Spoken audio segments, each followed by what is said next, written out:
Welcome to the AI Chat Podcast. I'm your host, Jaden Schaefer. Today on the podcast, we are joined by Mark Brady, who is a world-class expert in data management. Dr. Mark Brady is currently the Deputy Chief Data Officer for the Office of the Undersecretary of Defense Test Resource Management Center and Senior Manager at KBR. He has served as the Chief Data Officer for the Space Force, Chief Data Officer for the Air Force Space Command, Data Architect for the Department of Justice, and Information Architect for the National Marine Fisheries Services.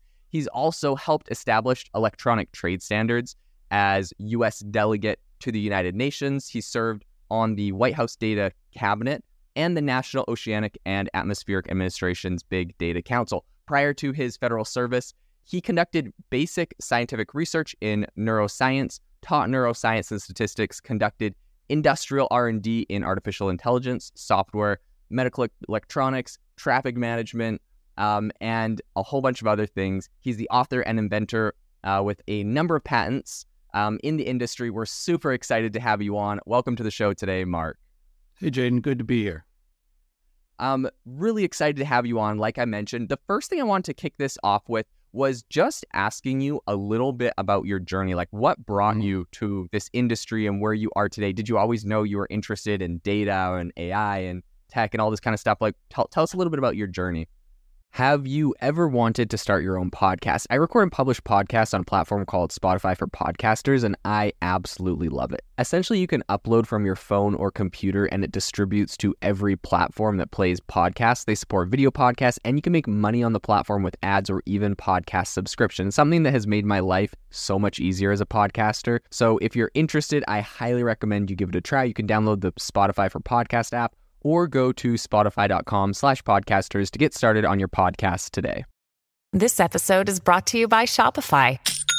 Forget the frustration of picking commerce platforms when you switch your business to Shopify, the global commerce platform that supercharges your selling wherever you sell. With Shopify, you'll harness the same intuitive features, trusted apps, and powerful analytics used by the world's leading brands. Sign up today for your $1 per month trial period at shopify.com/tech, all lowercase. That's shopify.com/tech.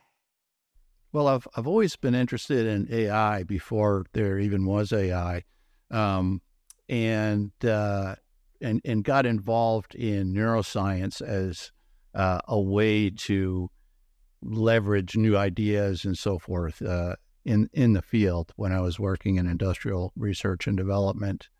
And I fell into data management just almost by accident. Started working for National Marine Fisheries Service, doing natural resource management, and found that I had a knack for it. And there was a whole lot of demand for that area. And so that's where I got into the government service and found it to be very easy, even though it seems very mysterious to a lot of folks. So, yeah, that's such a fascinating background. I really like. I honestly, I think that's very unique. I don't hear a lot of people that started in like neuroscience and make their way to AI. It's oftentimes like a lot of like just more super into like math or even computer science and kind of finding their way in. So that's kind of an interesting segue. But it is interesting. That's like you're the second person I've recently had on that started in the fisheries. In the United States Fisheries Department. Really? Then recently I had someone, they were working on computer vision to essentially before they would catch a bunch of fish, kill them all, and then to check if there was endangered species. Killing the endangered species is kind of ironic. And so of course they invented a computer vision thing that could just kind of go through and count without having to kill the fish. But super fascinating. So walk us through, what, I guess you've been interested in this for a long time. What kind of made the push into this field? What was, I guess, the big step or the aha moment? You got started in the fisheries department, and was that the first place? Well, no. I did AI research when I was working for a 3M company and worked for a Kodak holding prior to that, and was doing AI primarily in computer vision. So the Kodak work was in electrophoresis. So you've got these electrophoresis gels, and they may have thousands of different spots on them after you break down the proteins and DNA, RNA, and so forth. And it takes a long time for humans to process all that. So I developed an algorithm that could do as well as a human, but do it much faster. And then after that, I started working for 3M did a lot of different things for 3M, but one of the things was in computer vision for traffic management. So in traffic management, one of the main objectives is to determine whether there's a breakdown or an accident so that you can get emergency vehicles out there right away. And they don't like to cut into the pavement to put in electromagnetic sensors. So the idea was to create a computer vision system to do that. So we did that, and then I got a call from the government division in 3M, and they said, "Hey, we've got this biometrics thing, and it's kind of floundering because we can't get the algorithm to recognize the fingerprints to work." Okay. Right. So then I adapted the traffic algorithms to biometrics in just a few days, and then within less than 2 weeks, we had a working algorithm. That's incredible. That's fascinating. So you've obviously been working in this space and doing some really incredible things for a while. Something I would love to kind of pick your brain about. I know you have this kind of background in neuroscience that a lot of people don't have. What I would love to ask you is, how would you define AI within the larger realm of intelligence? Yeah, so that's an interesting question, because right now there's such an interest in AI, almost a renaissance, that everyone wants to get on the bandwagon. There's a lot of marketing and everything that's called AI, even though it might not be AI. And so we have to kind of go back to the basics and understand, well, what even is it, right? And, what is intelligence? So I find that you really can't draw any dividing line between intelligent information processing and any other kind of information processing. So it's really all intelligence. And the only distinctions are in terms of autonomy. How autonomous are those algorithms, whether they're in your brain or in a computer? And if you look at Turing's definition, for instance, the Turing test, which most people who've studied this are very familiar with, it's really an imitation test. And I don't think that that's at the heart of AI. AI is not about imitation so much as it is about autonomy. And if you think about what are all the things that the human brain does, right? It breaks down into various categories, such as motor outputs. Language is one of those, a special case. So you could kind of consider that separately to an extent, and perception. So all of these things are what make up intelligence. And then artificial intelligence is just those processes that have been considered until recently unique to humans. And so what's interesting about that, I think, is that it makes it a moving target. So things that we've done in the past, which absolutely amazed humanity in terms of innovations and inventions, now are not considered to be very impressive at all. And so it's always, what is AI is always changing. It's a frontier. Yeah.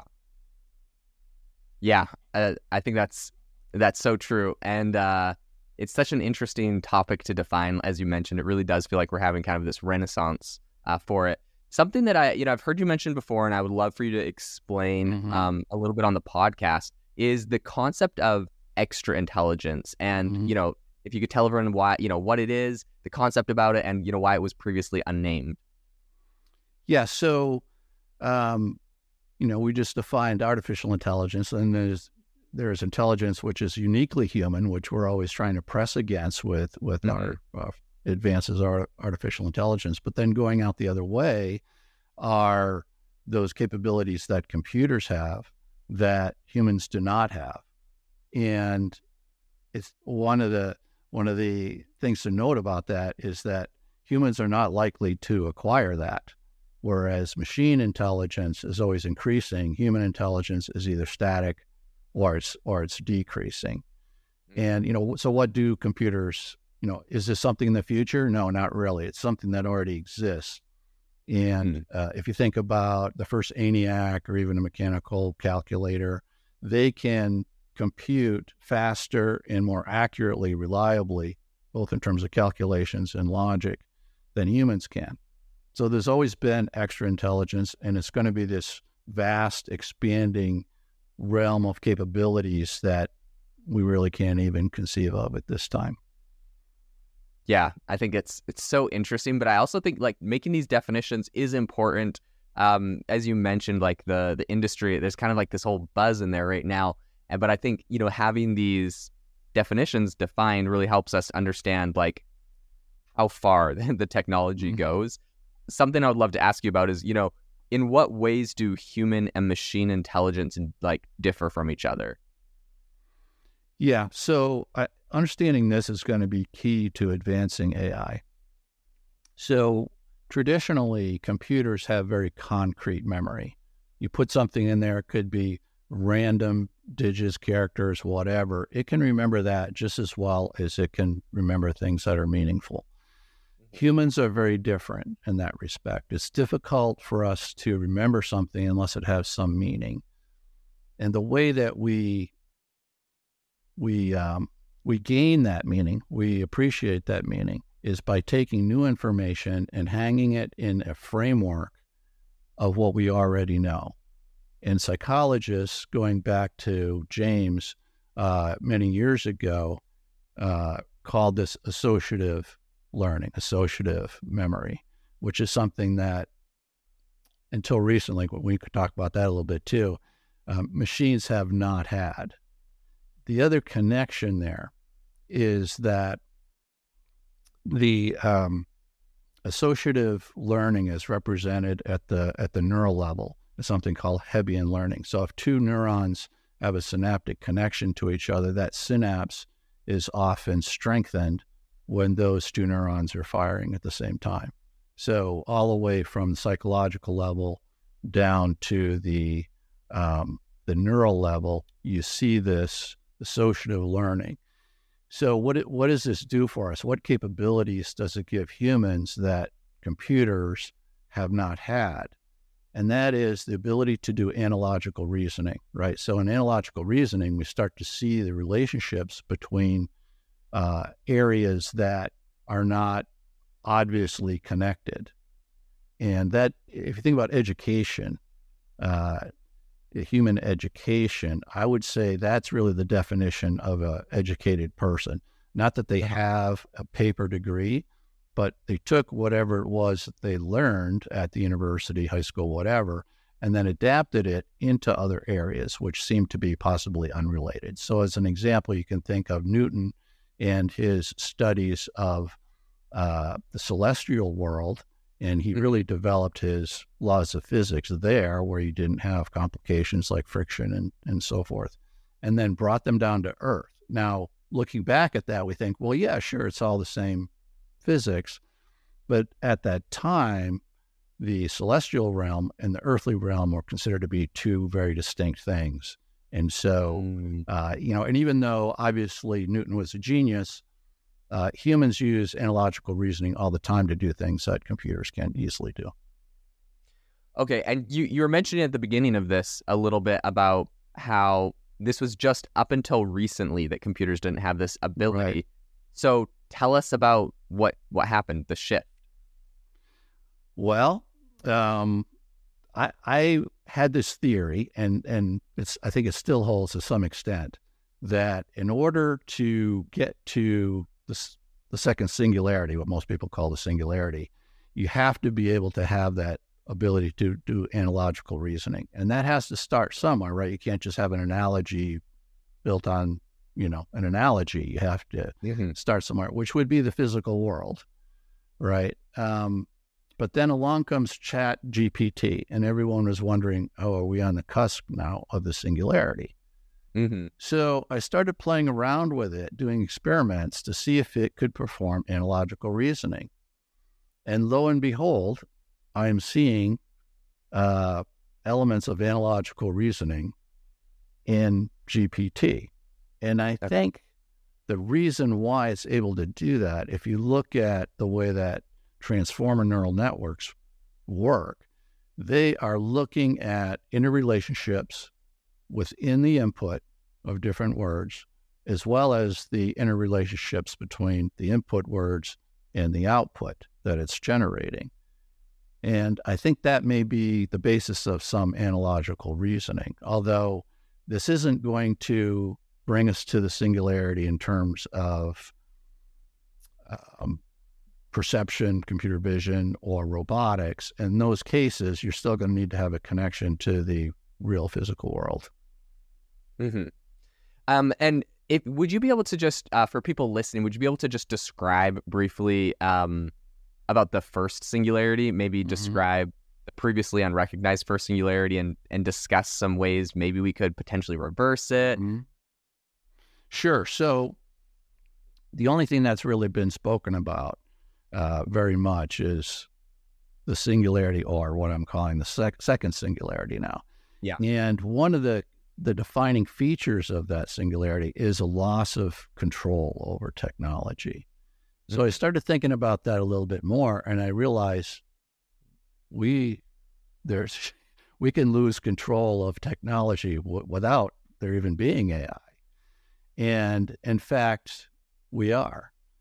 And one of the reasons for that, there's two reasons. One is a general lack of literacy in the area of describing our technology. We're kind of in a post-literate era. Sure, we write a lot about different things. A lot of it's trivial. But when it comes to documenting our technology, we don't really do it. And so then when you're building the next version or something, or integrating different technologies together, or even a user trying to use a product, they have to essentially reverse engineer it. And then, or somebody does it for them sometimes, and then they publish on that esteemed journal known as YouTube. And that's how we find out about it, right? But this is very inefficient. And if you look at some of the quality of what we're producing in terms of software, there's some excellent product out there, and then there's a lot that really is very poor. And so it is having a major impact. It's not hard to find bugs plus design flaws. It takes me about 5 minutes to find design flaws just looking in any direction, and there's really no reason for it. You think after all this time that we've had to develop design principles for, say, a user interface, that everyone would know what they were and that they were following them. The other reason for the first singularity, this loss of control over our technology, is the level of need for technical talent, always expanding. Things are becoming more automated all the time. This requires more talent. And there's an idea that, well, we need to train people. Okay, here's a backhoe operator. We're going to make him a computer programmer, whatever. And that could happen. But it's not going to happen generally, because only about 4% of the population goes into engineering and computer science within a particular age group. So we have a talent shortage, and you're starting to see that companies are competing with each other much more intensely now for that technical talent, and we're just not going to be able to create it. So how do we get around this? Well, first of all, we have to care about quality. We have to start doing that, and we have to start documenting what it is that we're developing. And the second thing is, and this is where AI comes into the first singularity, we can use AI as a way out of the first singularity. If you look at developing software, for instance, you've got a design phase, which is usually skipped entirely by most teams these days, which is a problem. And, then there's the development phase, the test phase. So how can AI participate in all this? Well, we know that AI can generate computer code. We're starting to see that already, and that it's only going to get better.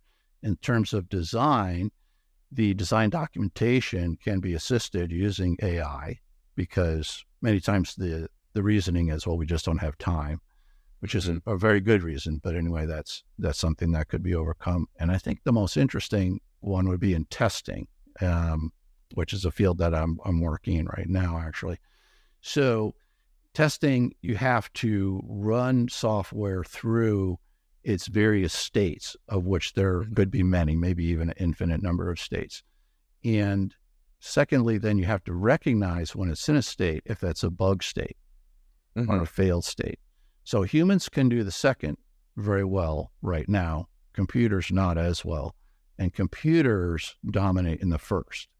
So a computer could take a piece of software through orders of magnitude more states than a human could. And if it could also recognize which of those states was a bug state, then you would have software which was much more reliable and bug-free.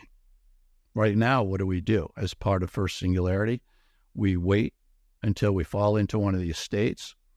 Then oftentimes you call up tech support. The person doesn't know, right, anything about it. The engineer is long gone. He's doing something different. And they say, well, turn it off and turn it back on. Why did that actually works off? Why? Because you're coming out of the bug state, you're entering back in, and almost at random, you either do or don't fall back into another failed state.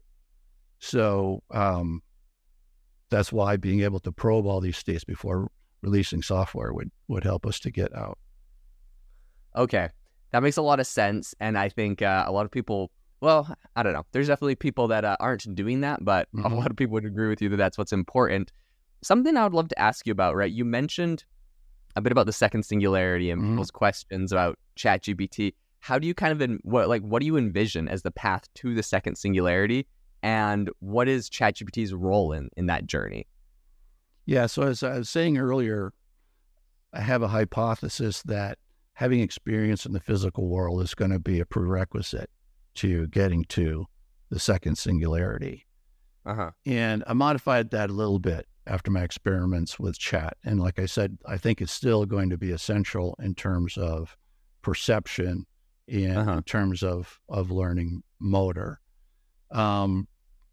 But what's going to get us there is going to be, at least for areas of AI, is going to be experience in the physical world, which will mean robotics.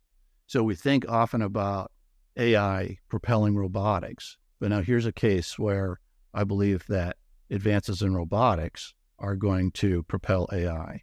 So the AI, if given a body, can go out in the world and experience it firsthand and get rid of that bottleneck where humans are feeding it the data. And then the other thing, what is it going to do with that experience?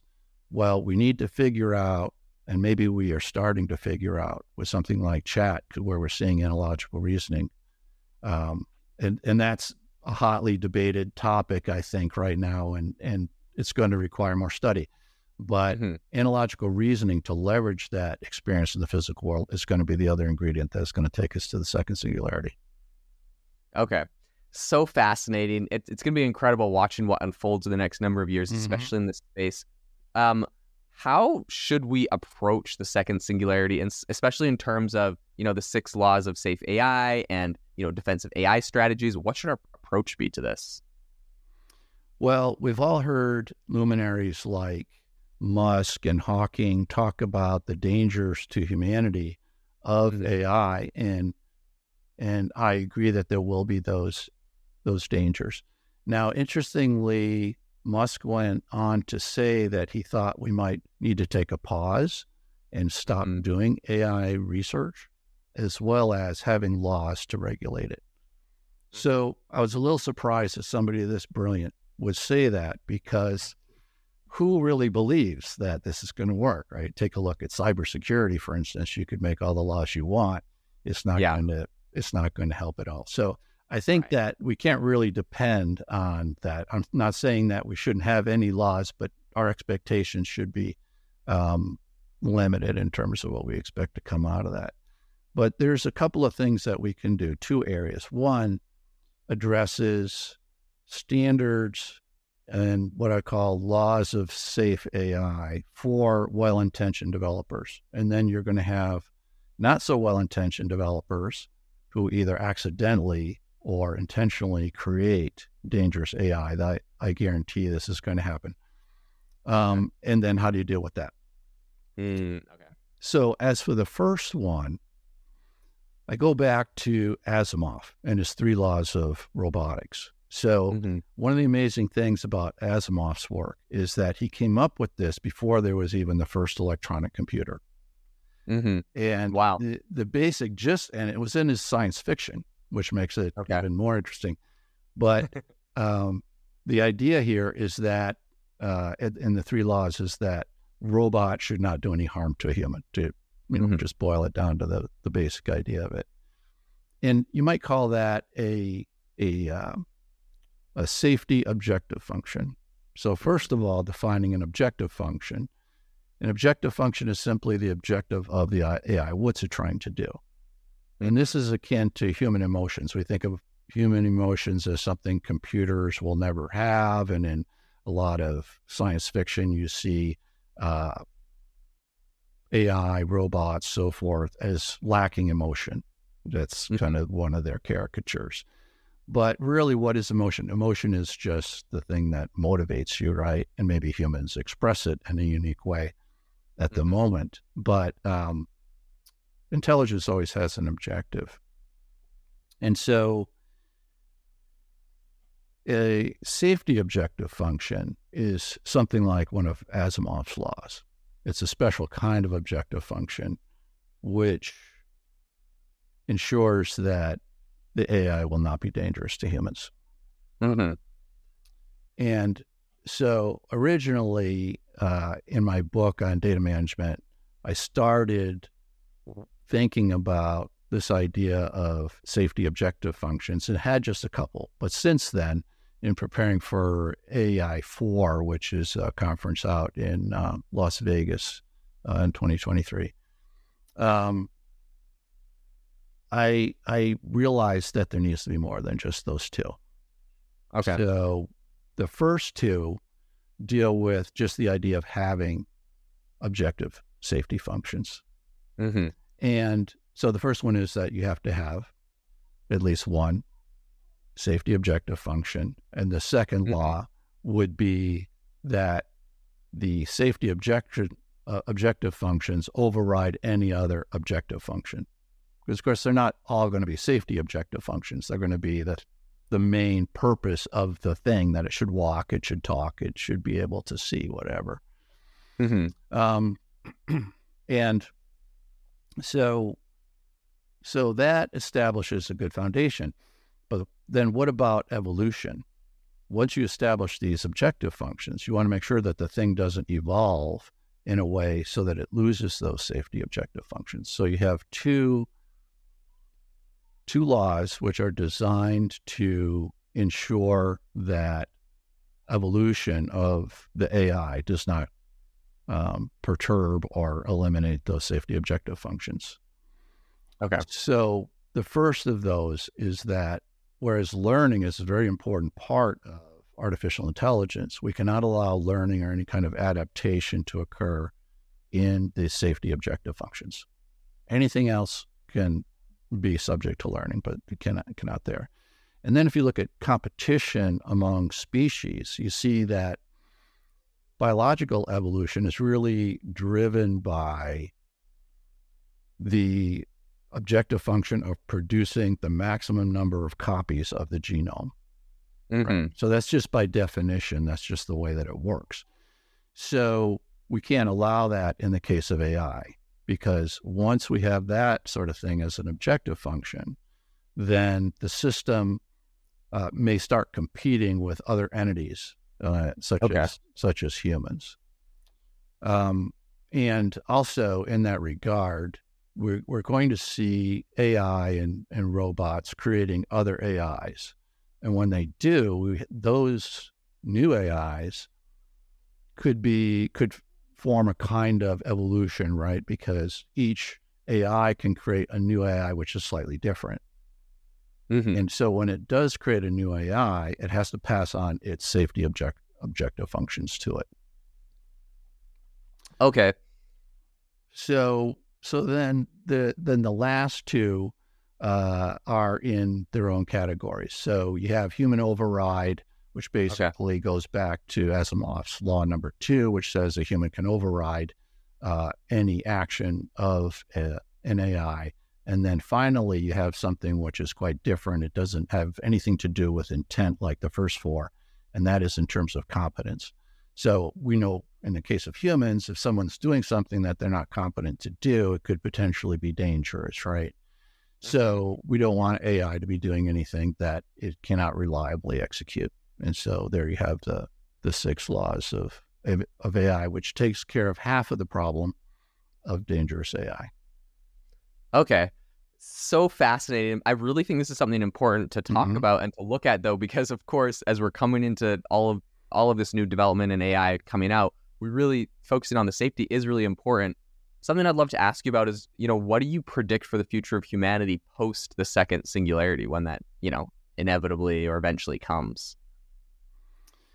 Well, we tend to think of ourselves as being permanent somehow, as long as we don't kill ourselves off with a nuclear war or something like that. But if you look at biology and species, they're always changing, and no species is permanent just because of evolution.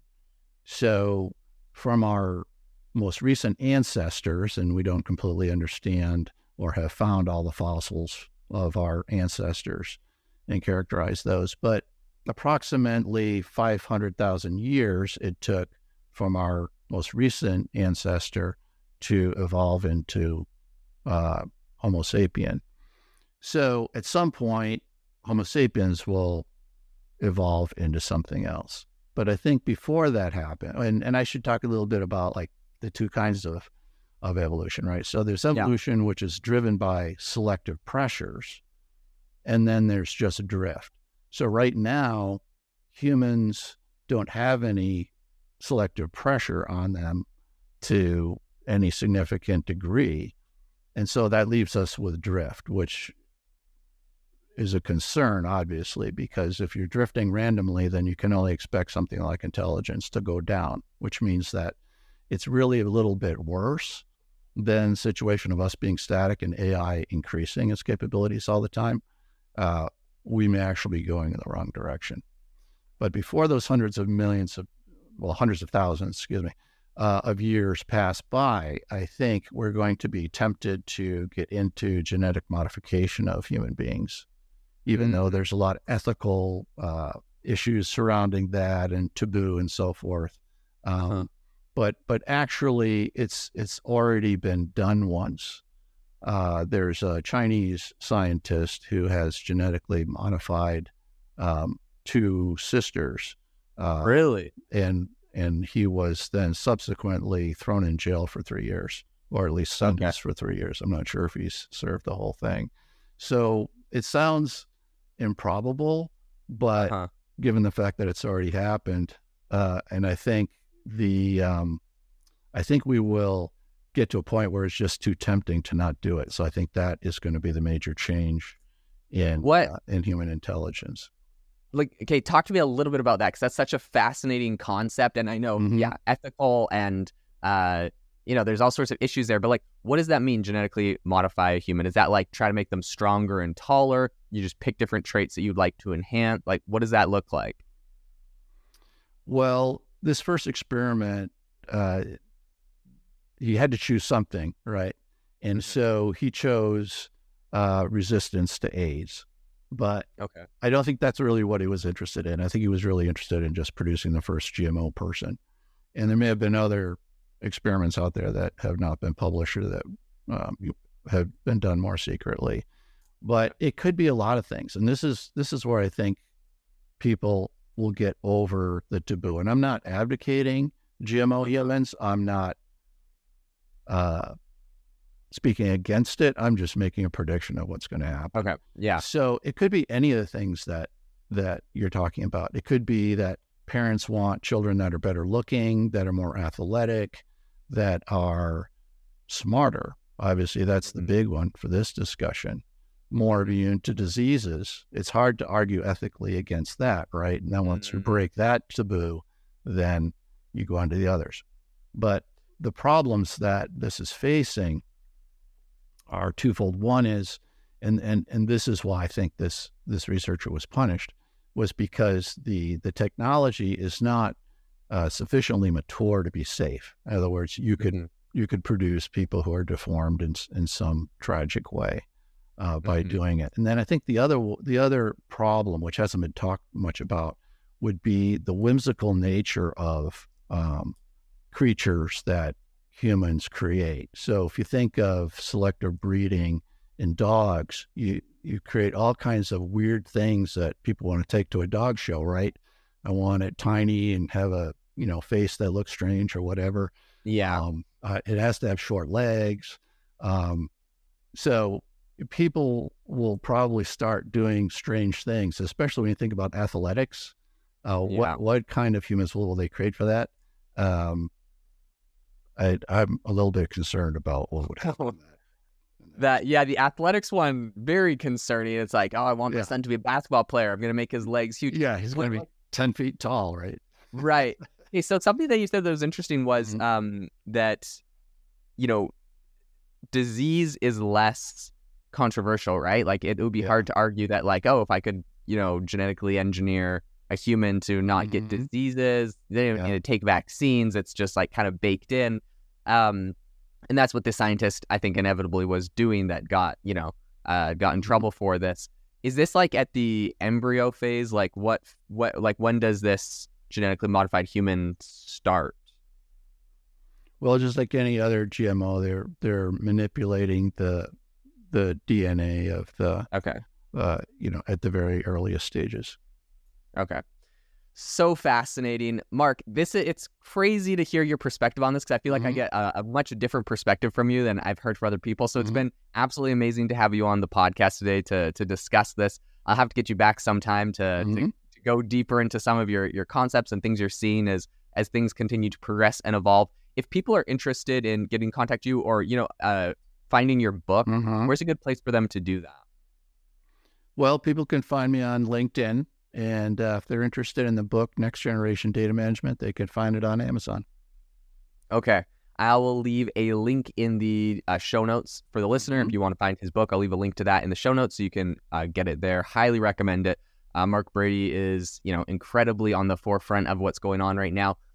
Again, Mark, thank you so much for coming on. To the listener, thank you so much for tuning into the AI Chat podcast. Make sure to rate us.